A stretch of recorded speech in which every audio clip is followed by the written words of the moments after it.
Hello, എല്ലാവരും ഊണ് കഴിച്ചോ? ഞാൻ ഊണ് കഴിക്കാൻ പോവുകയാണേ. ഇന്നത്തെ കറികൾക്കൊരു പ്രത്യേകതയുണ്ട് കേട്ടോ. പണ്ടൊക്കെ സ്കൂളിലേക്ക് അമ്മ ചോറ് പൊതി കെട്ടി തന്നു വിടുമ്പോൾ ആ കൂട്ടത്തിൽ തന്നിരുന്ന കറികളാണിതെല്ലാം.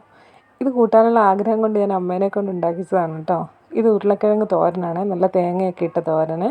അതുപോലെ നിറയെ ഉള്ളിയിട്ട് പൊരിച്ച ഒരു കോഴിമുട്ട, ഒപ്പം ഒരു നാരങ്ങ അച്ചാറും. അന്നൊക്കെ ചോറിൽ ഒഴിച്ചുകറികളൊന്നും കൊണ്ടുപോയില്ല കേട്ടോ സ്കൂളിലേക്ക്. ഈ തോരനും അച്ചാറും ഒക്കെ ചേർത്ത് നന്നായിട്ട് കുഴച്ചാണ് ചോറ് കഴിക്കുന്നത്. അതുപോലെ തന്നെ ഇന്നും ഞാൻ കറികളൊന്നും ഒഴിക്കാനെടുക്കുന്നില്ല കേട്ടോ. അങ്ങനെ ആ തോരനും അച്ചാറും നന്നായി ചോറിൽ ചേർത്ത് ഇളക്കി, ഒപ്പം തന്നെ ഒരു കോഴിമുട്ട പൊരിച്ചത്, അതിൽ നന്നായിട്ട് ഉള്ളി ഇട്ടിട്ടുണ്ട്, മുളകും ഇട്ടിട്ടുണ്ട് കേട്ടോ. അതും കൂടി ചേർത്ത് ഒന്ന് കഴിച്ച് നോക്കാം. എനിക്ക് ആ പഴയ ടേസ്റ്റ് ഇപ്പോഴും നാവിൽ വരുന്നുണ്ട് കേട്ടോ. ഇത് ആഗ്രഹം ഉണ്ടായിട്ട് ഞാൻ വീട്ടിലെത്തിക്കഴിഞ്ഞാൽ ഇങ്ങനെ ഉണ്ടാക്കി നോക്കാറുണ്ട്. പക്ഷെ അമ്മ വിളമ്പുന്ന ആ ടേസ്റ്റ് അതൊന്ന് വേറെ തന്നെയാണല്ലേ. അപ്പോൾ പിന്നെ കാണാം.